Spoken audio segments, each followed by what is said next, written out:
So, getting a little bit to the end there, I think maybe that's like 3/4 of the way, maybe a little bit more.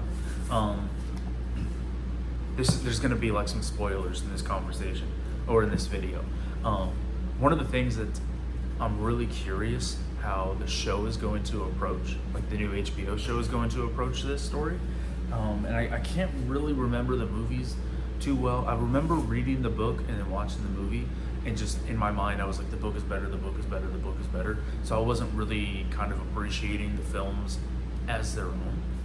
And there's a chapter in here, I think it's like chapter 26. It's kind of interesting because what Harry does when he is trying to find out what the task is, or what the second task is, and how he has to go into the lake and fight off the mermaids and the mer people to save Ron. When he goes into like the prefect's bathroom and he takes the bath and he opens the egg and he hears the song and he figures out what the next task is. The next day he's in his charms class with Hermione and Ron, and they're talking about, he's telling them about what the task is and how he figured out about the egg, and what the task is, like I said, and he's just kind of relaying the events to them.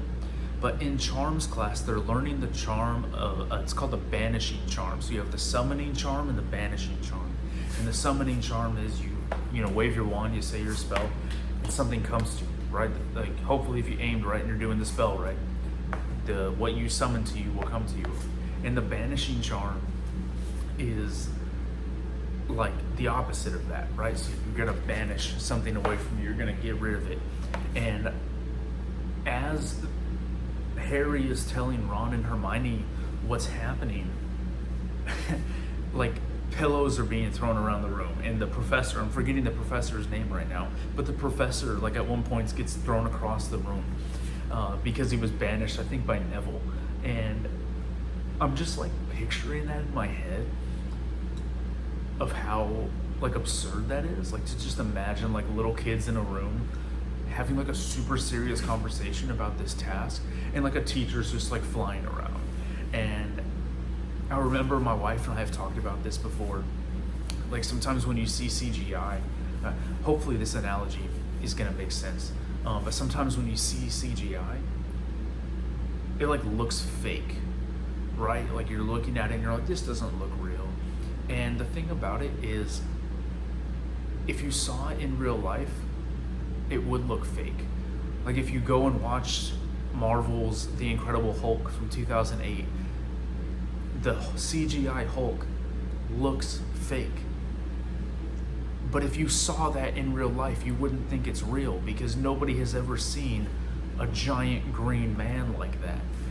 And like I understand that when they make this show and whatnot, there's going to be aspects of it that look fake. But like I also want them to like tell it in a way, because I know I've seen movies like this where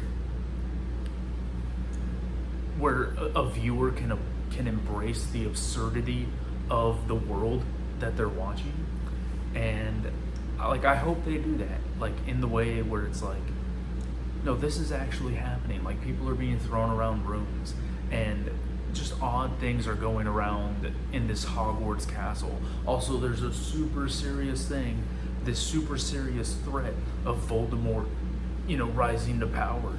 And I don't know, I guess I'm having a hard time articulating it. Maybe some of you can understand what I'm trying to say, but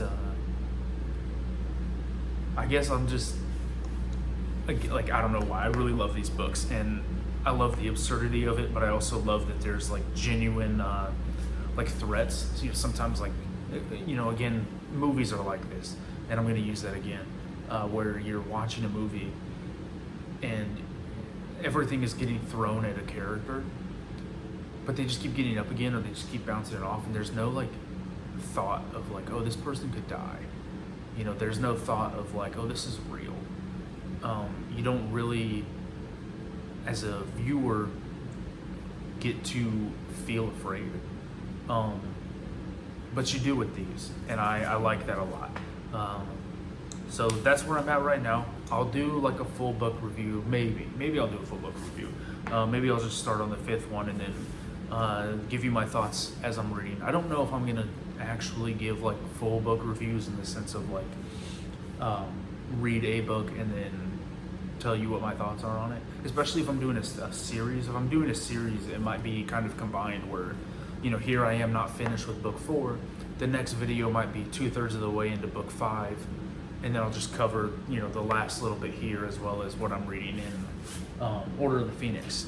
So trying something out. I don't want to be too rigid with my approach. I want to be a little bit more flexible, but that's kind of where we're at now.